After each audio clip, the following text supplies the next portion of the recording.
하나님께서 올해 우리 교회 가운데 큰 평강을 주시리라 믿습니다.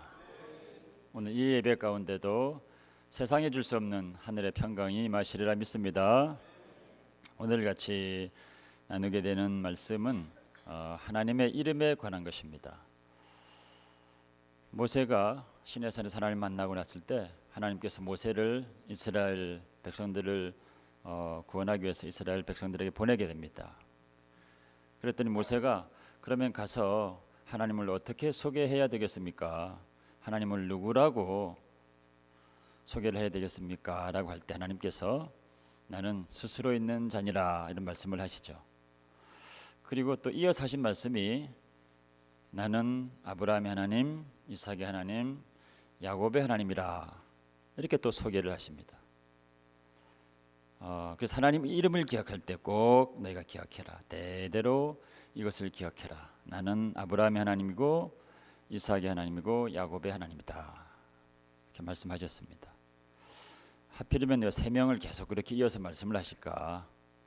그냥 아브라함의 하나님 한 사람만 하면 또 우리가 부르기도 쉬울 텐데 또 이왕 그러려면 또 요셉까지 붙여가지고 아브라함의 하나님, 이삭의 하나님, 야곱의 하나님, 요셉의 하나님이라 그렇게 하실 수도 있을 텐데 아브라함의 하나님, 야곱의 하나님, 이삭의 하나님 그렇게 말씀하신단 말이죠. 그 뜻이 무엇일까?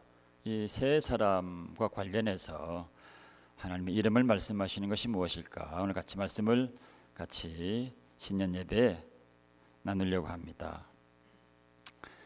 아브라함의 하나님 하면 그때 같이 믿음 생활을 시작한 사람이 있습니다. 조카 롯입니다. 근데 하나님은 롯의 하나님이라 하지 않고 아브라함의 하나님이라 하겠다 이런 말씀입니다. 또 이삭도 이삭과 같이 신앙생활을 하던 이스마엘이 있었습니다. 이스마엘도 믿음을 가지고 살았던 사람이죠. 그러나 하나님은 이스마엘의 하나님이라 하지 않고 이삭의 하나님이라 하겠다는 겁니다. 또 야곱도 쌍둥이 형제 에서가 있었습니다. 다 같이 하나님을 믿던 사람들입니다. 근데 하나님은 나는 에서의 하나님이라 하지 않고 야곱의 하나님이라 하겠다라는 것입니다. 그게 무슨 뜻인가? 왜 하나님은 아브라함의 하나님이라고 그러시는가? 신앙생활에는 그 여러 갈래가 있는데 아브라함의 그 길이 있고 롯의 길이 있습니다. 처음에 아브라함과 롯이 갈대우르를 떠날 때는 같은 믿음을 가지고 떠나게 됩니다. 그리고 가나안 땅에도 같이 도착했습니다. 같이 지나다 보니까 이제 재산이 많아졌거든요. 그래서 그것 때문에 아브라함 목자와 롯의 목자가 다투게 됩니다. 그 문제가 너무 심각해서 계속 같이 있을 수 없어서 헤어져야만 되는 상황이 됐습니다. 이제 각자 자기 길을 가야 되는 상황이 됐습니다. 그때 아브라함이 롯 보고 너가 선택해라. 너가 먼저 선택하면 나는 그 반대를 선택하겠다. 너가 동하면 나는 서하고 너가 좌하면 나는 우하겠다 그럽니다. 그랬더니 조카 롯이 그러면 나는 내가 내 마음대로 선택하겠다 하고서 자기 길을 선택을 합니다. 롯은 자기 마음대로 선택을 한 겁니다. 근데 아브라함은 롯이 선택하지 않은 것을 하나님이 나에게 선택해 주신 것이라 믿고 하나님의 선택을 받아들입니다. 그래서 롯은 보기에 좋고 또 물이 넉넉하고 기름진 요단 동편을 택하여 갑니다. 아브라함은 그 반대 가나안을 선택당해서 그 길로 가게 됩니다. 거기는 롯은 그 땅이 보기에 좋았기 때문에 늘 롯은 이렇게 눈에 보이는 것, 눈에 보기에 좋은 것을 늘 쫓아갔습니다. 그리고 가보니까 이미 그 소돔 땅에 사람들이 아주 번영해서 잘 살고 있는데 세상에 좋은 것들이 다 거기에 있었습니다. 나중에 그것이 타락해서 하나님의 심판을 받지만 그러나 세상적으로 좋은 모든 것들이 눈에 보기에 좋고 즐거운 모든 것들이 다 거기에 있었습니다. 롯은 그것을 사랑해서 세상의 영광을 사랑해서 그곳에 거하기를 즐겨했습니다. 아브라함은 하나님의 영광, 하나님의 아름다움을 늘 사모했기 때문에 그와는 상관없는 곳에 비록 척박해 보이는 땅이긴 하지만 그러나 하나님이 인도하셨다고 하는 그 믿음이 있었기 때문에 그 땅에 대해서 늘 감사함이 있었습니다. 그래서 믿음으로 사는 사람들은 우리의 환경이 어떻든 간에 하나님이 인도해 주신 것이란 믿음으로 늘 감사합니다. 좋으면 좋아서 감사하고 어려우면은 어려운 대로 또 하나님의 뜻이 있을 것이라 하는 믿음을 가지고 감사하는 것입니다. 그런 두 사람의 길이 하나님과 관계에 있어서 너무나 다른 모습을 보이게 됩니다. 그 길을 사랑해서 롯이 점점 들어가게 됐을 때 하나님으로부터는 점점 멀어지는 길이 된 겁니다. 나중에 하나님이 그 땅을 심판할 때, 불로 심판할 때 롯과 그 가족은 하나님께서 건지고자, 그들이 믿음이 있으니까 건지고자 해서 불러냅니다. 그래서 그 심판받는 그 불구덩이 가운데 겨우 몸만 빠져나와서 겨우 살게 되는 것이 롯입니다. 그래서 마지막 때에 불 가운데서 겨우 구원을 받게 되는 그런 사람들의 조상이 롯입니다. 이 땅에 있는 동안에는 모든 것이 풍족하게 잘 지내는 것 같았지만 마지막에는 정말 불 가운데서 벌거벗은 구원을 받게 된 그런 모습, 그런 자의 조상이 됩니다. 반면에 아브라함은 계속해서 믿음의 길을 가다가 나중에는 믿음의 조상이라 일컬음을 받게 됩니다. 근데 그 길은 많은 사람들이 가지 않는 길이다라고 하는 겁니다. 언제나 좁은 길입니다. 믿음으로 가는 길은 언제나 좁은 길이라 마태복음 7장에서도 말씀하고 있습니다. 생명으로 인도하는 문은 좁고 길이 협착하여 찾는 자가 적음이라. 롯이 가는 그 길은 매우 넓은 길입니다. 그러나 생명으로 이르는 믿음의 길은 좁은 길이라 그랬습니다. 찾는 자가 적은 길이다 이렇게 말씀했는데 아브라함은 그 믿음의 길을 간 것이죠. 그리고 믿음의 조상이 되었습니다. 이후로 믿음으로 살고자 좁은 길을 가는 사람들에게 아브라함이 어떻게 믿음의 길이라는 것이 무엇인가 하는 것을 보여주는 것입니다. 아브라함처럼 믿음의 좁은 길을 끝까지 걸어가시는 여러분들 되시길 바랍니다. 그런 의미에서 어떤 길이 믿음의 길인가라고 하는 것을 말해줄 때 아브라함의 하나님이라, 나는 롯의 하나님이 아니라 아브라함의 하나님이라라고 하는 겁니다. 또 이제 이스마엘 하나님이 아니라 이삭의 하나님이라고 하는 것은 하나님의 방법이라는 것이 어떤 거냐라고 하는 것을 또 보여주고 있습니다. 이스마엘을 낳았던 방법은 아브라함과 사라가 이러다가는 정말 우리 인생에 자녀가 없이 살지도 모르겠다라고 하는 마음에 다급해서 인간적인 방법으로 애굽 여종 하갈을 통해서 얻게 된 자녀가 이스마엘입니다. 하나님은 내 아내 사라에게 아들이 있으리라 계속 그렇게 말씀을 하시는데 아브라함은 그래가지고는 안 될 것 같아서 그래가지고는 정말 무자하게 인생이 끝날 것 같아서 두려움 가운데 방법을 생각해낸 것이 이제 이스마엘을 얻게 됐던 겁니다. 그러니까 인간적인 방법을 얘기하는 대명사가 이제 이스마엘이죠. 근데 이삭을 얻는 방법은 그렇지 않았다는 겁니다. 철저히 하나님을 의지하고 하나님을 신뢰하고 하나님을 믿는 가운데 그 약속이 이루어진 것이 이삭입니다. 창세기 12장에 보면 아브라함이 갈대우르를 떠납니다. 그때 정말 믿음을 가지고 떠났다 그랬습니다. 본토 친척 아비 집을 떠나는 것이 엄청난 믿음이 필요했습니다. 믿음을 가지고 그 길을 떠납니다. 조카로 타고 떠났습니다. 가나안에 도착을 했는데 시간이 지나도 아무 소식이 없는 겁니다. 하나님이 약속을 했지만 그 약속을 기다리는데 10년이나 지나도 소식이 없습니다. 그래서 아브라함이 시험이 들기 시작했습니다. 창세기 15장에 가게 되면 아브라함이 좀 삐쳤습니다. 그래가지고 하나님께서 내 아내 사라에게 아들이 있으리라 계속 말씀하시는데 그 말씀을 듣고 그렇게 세월이 많이 지났는데도 아무런 변화가 없으니까 아브라함이 삐져가지고 그럽니다. 내 집에서 길리운 다메섹 사람 엘리에셀이나 내 종 엘리에셀이나 그냥 상속자가 되게 해주시죠. 그거 터덜터덜 할 때 하나님께서 아브라함아 바깥으로 한번 나가보자 하고 한밤중에 바깥으로 불러내십니다. 그래가지고 하늘을 한번 쳐다봐라 했더니 하늘에 반짝이는 수많은 별들이 쫙 있습니다. 하나님께서 저 별들과 같이 너의 자손이 있게 될 거다. 다시 한번 그 자녀가 있을 거라고 하는 약속을 또 일깨워 주는 겁니다. 그렇게 하시니까 아브라함이 이제 또 믿음이 생겼습니다. 그래가지고 그것을 또 믿으니까 하나님은 그것을 의로 또 여겨 주십니다. 근데 16장으로 가면 그래도 또 시간이 지나니까 아무런 변화가 없으니까 그때 또 하갈을 통해서 이스마엘을 낳게 된 겁니다. 16장에서. 그리고 17장으로 가면 이제 아브라함이 99세가 됩니다. 13년이 더 지난 때입니다. 그러니까 한 23년 정도가 지난 시점입니다. 하나님이 또 나타나셔서 내 안에 사라에게 아들이 있을 거다. 똑같은 말씀을 또 하십니다. 이때 아브라함이 이제는 믿음이 좀 바닥이 났습니다. 그래서 하는 말이 100세 된 사람이 어찌 아들이 있으리요 하고 혼자 중얼중얼합니다. 그랬더니 하나님 단호하게 말씀하시기를 아니라 사라에게 정령 아들이 있으리라.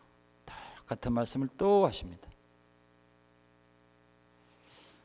그 다음 장 18장으로 가면 이번에는 사라가 믿음이 안 돼가지고 하나님이 또 아브라함이 찾아와가지고 또 내 안에 사라에게 아들이 있을 거야 하시는데 사라가 그 얘기를 듣고서 속으로 또 중얼중얼 웃으면서 믿음이 안 돼서 내가 노쇠하였고 내 주인도 늙었으니 내게 무슨 낙이 있으리요 하고 중얼거립니다.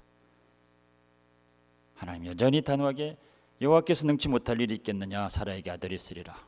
똑같은 말씀을 계속해서 하시는 겁니다.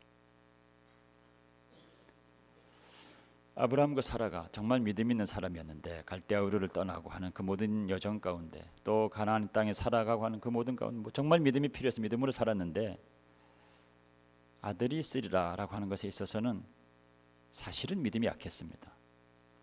자기들 가운데 그래도 약간의 가능성이라도 남아 있을 때 사실은 그걸 붙들고 동시에 했었던 겁니다. 근데 시간이 자꾸 지나니까 그것도 없어질 것 같으니까 불안해가지고 나중에 이스마엘도 없고 그랬거든요. 그것조차도 시간이 지나니까 정말 아무것도 가능성이 제로가 됐을 때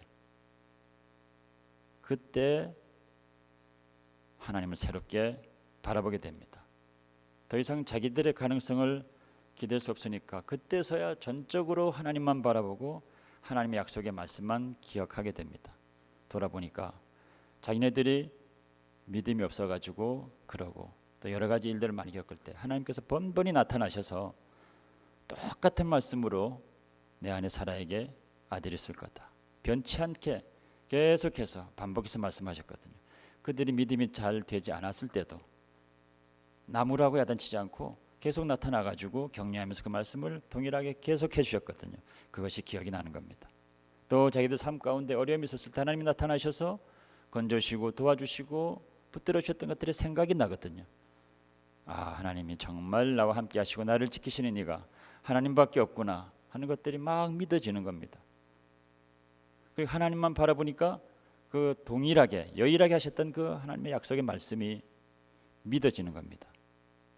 어느 순간에 정말 그것이 믿음이 됐습니다. 그래서 히브리서 11장에서는 사라에 대해서 약속하신 이가 미쁘신 줄 알았더라 그랬습니다. 미쁘신 줄 알았을 때에 잉태하는 힘을 얻었다. 그 가운데 정말 이렇게 약속하신 이가 반복해서 똑같은 약속을 계속해서 자기네들이 비록 연약한 가운데 있을 때 믿음이 적었을 때도 계속해서 동일하게 말씀하셨던 그 신실하신 하나님, 미쁘신 하나님, 그 하나님을 알게 되었을 때 사라가 갑자기 잉태하는 힘을 얻게 됐습니다. 동시에 로마서 4장 18절에 보면 아브라함에 대해서 이야기하기를 아브라함이 바랄 수 없는 중에 바라고 믿었으니 그랬습니다.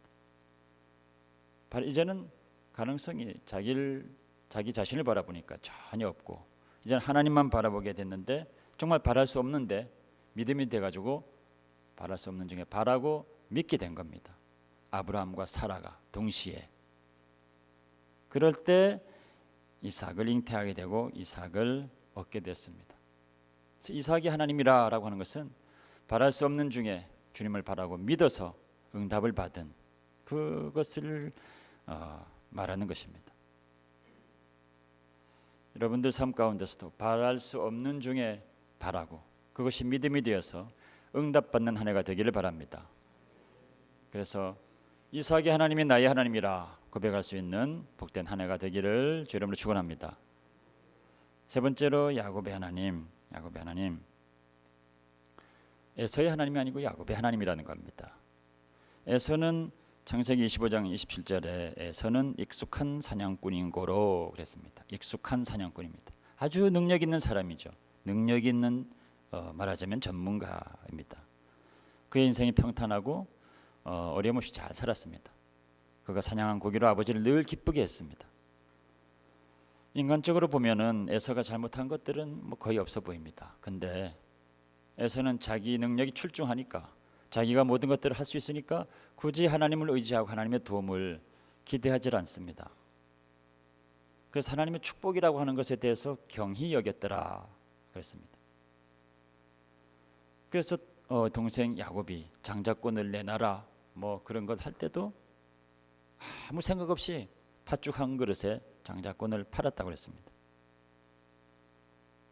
그러나 이 야곱은 전혀 반대로 인간성도 좀 문제가 있어 보이고 능력도 야곱에 비해 좀 떨어지는 것 같은데, 그러나 우리가 살려면 하나님의 축복이 있어야 된다, 하나님의 축복이 없이는 우리가 성공할 수 없다 하는 것에 대해서 철저하게 하나님의 축복을 신뢰하고 구하던 사람이 야곱입니다. 그래서 하나님의 축복을 어떻게 하든지 얻으려고 결사적으로 노력하다가 희한한 방법들도 이제 쓰게 된 거죠. 근데 하나님은 그 희한한 방법으로 축복을 붙들고 있던 야곱을 축복하시더라는 겁니다. 그 야곱이 하나님 축복을 갈망해서 그것들을 붙들고 축복하신 하나님을 의지하고 하나님의 도움을 간절히 구했더니 하나님은 야곱이 번번이 어려울 때마다 나타나셔서 야곱 편을 드시고 도우시고 그에게 그가 구했던 축복을 주시더라 이 말입니다. 야곱에게 임했던 그 축복의 기도가 역사하더라는 겁니다. 우리 생각에는 어떻게 그렇게 해가지고 그런 일들이 워킹할까, 그런데 그 축복의 기도가 역사하더라는 거죠. 그래서 이 야곱은 그 축복을 간절히 사모하면서 일평생을 하나님을 구하며 사는데, 그러니까 하나님 앞에 또 늘 예배하기를 사모했습니다. 하나님의 축복을 구하니까 하나님 앞에 나가서 예배하고 그 축복을 받고, 예배하고 축복을 바라고, 예배하고 그 축복을 누리고 그랬던 사람이거든요. 근데 계속해서 그 축복을 구하고 하나님께 나와서 예배하다 보니까 정말 그 문제 많던 야곱, 정말 고집투성이 또 인간성도 별로 좋아 보이지 않던 야곱이 변화가 됐다라는 겁니다. 그의 성품이 변화가 되고 가치관이 변화가 되고, 그래서 마지막에는 정말 하나님을 많이 닮은 모습으로 변화가 되어가는 모습을 그의 인생 말년에서 보여주고 있습니다. 정말 하나님의 축복을 간구하고 그것을 붙잡고 때로 누렸더니 나중에는 야곱이 정말 그 축복을 주시는 이의 모습을 닮아갔더라는 것이죠. 그래서 마지막에는 야곱이 그 인생을 통해서 우리에게 말씀하고 있는 것이 있습니다. 정말 진정한 축복이라는 것이 뭐냐? 일시적으로 필요했던 그 하나님의 도움, 하나님의 역사, 그것보다 하나님과 동행하고 하나님을 닮아가고 하나님 기쁘게 하고 하는 그것이 진정한 하나님의 축복이다라고 하는 것을 우리에게 가르쳐주고 있습니다. 나중에는 또 야곱이 정말 축복의 능력이 생겨서 사람들을 축복하는 인생이 되었습니다. 늘 하나님의 축복을 바라던 사람이 나중에는 사람들을 축복하는 사람이 되어가지고 만나는 사람들을 축복합니다. 그가 만나는 누구든지 축복합니다. 만나는 바로 왕도 축복하고 또 요셉의 자녀들 그 아들들도 축복하고, 자기가 구했던 그 축복이 실제로 역사하는 걸 보면서 다른 사람들 축복할 때 정말 믿음을 가지고 축복하게 됩니다. 실제로 그 축복의 기도도 역사를 다 하게 됩니다. 제가 알고 있는 한 집사님이, 한국에 계신 집사님이 계신데, 어느 집회에서 자녀들을 축복하는 그 권세에 대해서 듣게 됐습니다. 아버지는 자녀를 축복하는 그 권세가 있다. 자녀들을 늘 축복해야 된다. 그러면 그 축복이 자녀에게 임하게 된다. 그것을 이제 믿음으로 받고 그 다음부터는 매일매일 자녀를 축복하기 시작했습니다. 어린 자녀를 매일 축복을 하며 기도를 했습니다. 그런데 이 아들이 군대에 가서, 한국의 요즘 군대는 또 옛날하고 많이 다르더라고요. 그래서 뭐 집으로 전화도 많이 하고 그러나 봅니다. 또 그 부대가 특별한 좀 자유가 있는 부대여서 그랬는지 그 아들이 군대 가서 매일 아버지에게 전화를 하는 겁니다. 그 무뚝뚝한 아들, 잘 말 안 하던 그 아들이 매일 군대 가서 그것도 아버지에게 전화를 해서 기도해 달라고 전화를 하더라는 겁니다. 군대에서 전화를 하면서 기도해 달라는데 기도 안 해줄 아버지가 어디 있겠습니까? 얼마나 또 간절하게 기도를 해주겠습니까? 그런 자녀가 어찌 하나님 축복을 받지 않을 수가 있겠습니까? 이 야곱은 그렇게 하나님의 축복을 구하던 사람이었는데 나중에는 축복하는 사람이 됩니다. 그래서 우리도 야곱의 하나님 부를 때 그 축복을 간절히 사모하는 또 것일 뿐만 아니라 우리가 남을 축복하는 그 인생이 되어야 할 줄로 믿습니다. 민수기에 보면은 발람 선지자가 이스라엘 백성들을 저주하려고 막 그럴 때 하나님께서 개입하셔서 그것을 막으십니다. 그리고 그 입술이 이스라엘을 축복하는 그 내용으로 기도하게끔 하나님께서 역사하십니다. 그래서 그 백성을 축복한 대로 또 하나님이 역사하시죠. 축복 기도한다는 것이 그런 능력이 있다는 겁니다. 그래서 민수기 6장 마지막 부분에 하나님께서 모세와 또 제사장들에게 말씀하고 있습니다. 너희들은 이스라엘 자손을 위해서 이렇게 축복하면서 기도해라 라고 하시는 말씀을 하고 있습니다. 그래서 그 이스라엘 백성들을 향해서 이렇게 제사장들이 기도합니다. 여호와는 내게 복을 주시고 너를 지키시기를 원하며 여호와는 그의 얼굴을 내게 비추사 은혜 베푸시기를 원하며 여호와는 그 얼굴을 내게로 향하여 뜨사 평강 주시기를 원하노라 할지니라. 그들은 이같이 내 이름으로 이스라엘 자손에게 축복할지니 내가 그들에게 복을 주리라. 이렇게 축복하면 하나님이 정말로 이런 복을 주시겠다는 겁니다. 그래서 저도 새해가 되어서 여러분들을 축복하면서 기도하고 있습니다. 개인적으로 또 기도해 주신 분들도 있고요. 미처 못하신 분들도 제가 매일 새벽에 기도할 때 이름을 부르며 기도하고 있습니다. 올 한 해 특별히 하나님께서 우리 사랑하는 귀한 식구들 한 사람 한 사람 또 그 자녀에게 이르기까지 하나님이 축복해 주옵소서 기도하고 있습니다.